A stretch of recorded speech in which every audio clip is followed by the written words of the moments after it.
اعوذ باللہ من الشیطان الرجیم بسم اللہ الرحمن الرحیم ایاک نعبد و ایاک نستعین۔ ہم تیری ہی عبادت کرتے ہیں اور تجھ ہی سے مدد مانگتے ہیں۔ یہ سورہ فاتحہ کی تیسری آیت ہے، بلکہ چوتھی آیت ہے۔ اس آیت کے متعلق حدیث میں آتا ہے، مسلم شریف کی روایت جو کل میں نے عرض کی تھی، کہ جب بندہ یہ آیت پڑھتا ہے تو اللہ تعالیٰ فرماتے ہیں ھذا بینی و بین عبدی، کہ یہ میرے اور میرے بندے کے درمیان دائر ہے۔ کہ اس آیت کے ایک جملے میں اللہ کی بڑائی، اس کی عظمت کا اظہار ہے، اور دوسرے جز میں بندے کی عاجزی اور اظہار تذلل، اس کا اظہار ہے۔ اس لیے حضور پاک صلی اللہ علیہ وسلم نے فرمایا کہ یہ آیت کریمہ اللہ کے اور بندے کے مابین جو ہے نا وہ دائر ہے۔ اب اس میں دو چیزیں بیان کی گئی ہیں۔ ایک یہ کہ ہر مسلمان مومن بندہ یہ آیت پڑھ کر اللہ سے وعدہ کرتا ہے کہ ایاک نعبد، ہم تیری ہی عبادت کرتے ہیں۔ عبادت کس کو کہتے ہیں؟ شریعت اسلام میں عبادت ہر اس امر کو کہتے ہیں کہ مکلف بندہ معبود ذات کی بڑائی اور عظمت کو دل میں رکھ کر اور اپنے کو اس کے سامنے عاجز اور انتہائی ذلیل، انتہائی کمتر سمجھ کر اس کے ہر حکم کے سامنے سر جھکا دے۔ مالک کے ہر حکم کے سامنے سر جھکانے کا نام عبادت ہے۔ اب مالک کے احکام کس طرح ہیں؟ میرے بھائیو، پوری شریعت جو ہے نا، اس کا مدار دو چیزوں پہ ہے۔ ایک وہ احکام ہیں جن کو احکام مثبت کہا جاتا ہے، نمبر دو وہ احکام جو احکام منفیہ ہیں۔ مثبت احکام کیا ہیں؟ نماز پڑھو، روزہ رکھو، اللہ نے مال دیا ہے تو زکوٰۃ ادا کرو، میدان جہاد کے اندر ضرورت پڑ جائے تو جہاد کرو، حلال کھاؤ،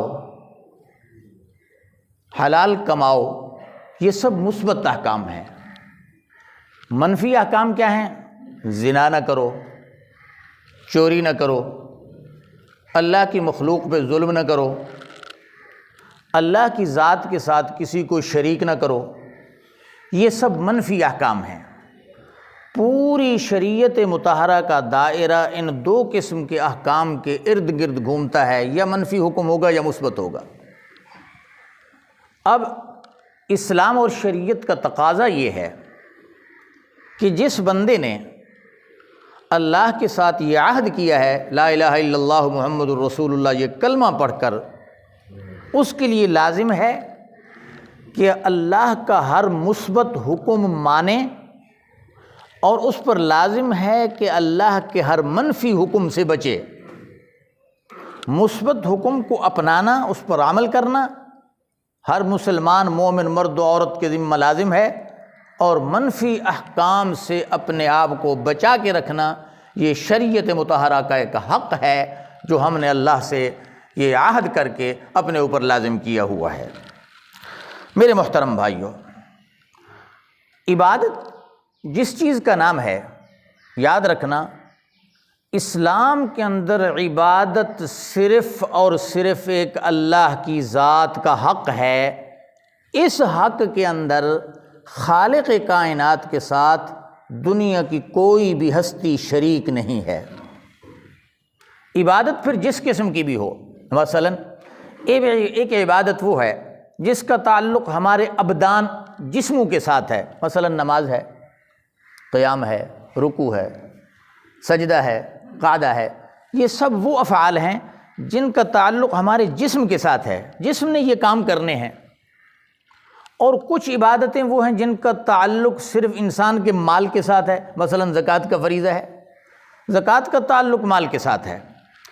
تیسری عبادت اسلام کی ایسی ہے کہ جس کا تعلق مال کے ساتھ بھی ہے اور جان کے ساتھ بھی ہے۔ اس کی مثال جس طرح حج بیت اللہ ہے، اب حج بیت اللہ تک پہنچنا، وہاں جناب بیت اللہ کا طواف کرنا، صفا مروہ کی سعی کرنا، وقوف عرفات کرنا، یہ وہ افعال ہیں جن کا تعلق بدن کے ساتھ ہے، جسم کے ساتھ۔ لیکن مکۃ المکرمہ تک پہنچنا، سفر کے اخراجات ہونا، پھر جناب وہاں رہتے ہوئے جو اخراجات اور ضروریات ہیں اس سرمایہ کا ہونا، پھر واپسی کا سرمایہ ہونا، یہ دونوں چیزیں ہوں گی تو حج ممکن ہوگا۔ تو حج جانی عبادت بھی ہے اور حج مالی عبادت بھی ہے۔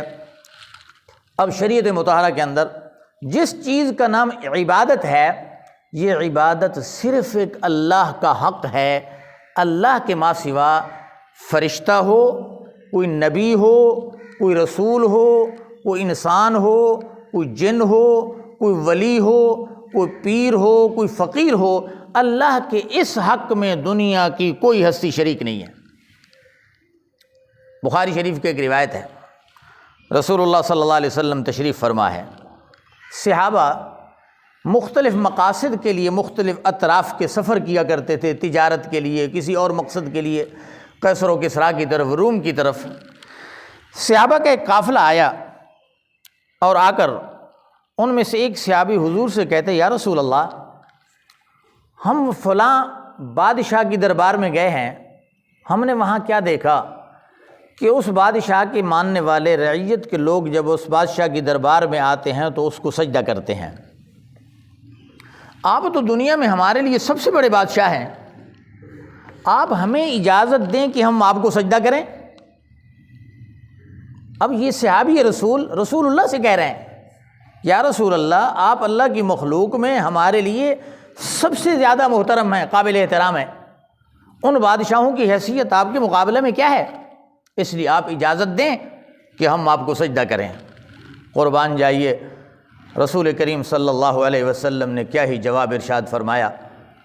حدیث کے الفاظ ہیں، آپ نے فرمایا، لو كنت آمر احدا ان يسجد لاحد لامرت المرأة ان تسجد لزوجها۔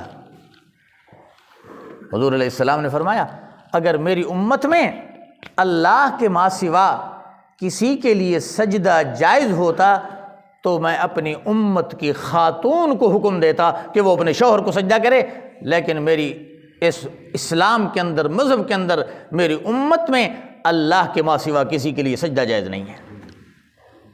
اس لیے میرے محترم بھائیو، عبادت کی جو کیفیات ہیں، سجدہ بھی عبادت ہے، رکوع بھی عبادت ہے، قیام کی حالت میں ہم جس طرح نماز میں کھڑتے ہیں، اس حالت میں کھڑا ہونا، یہ قیام بھی عبادت ہے۔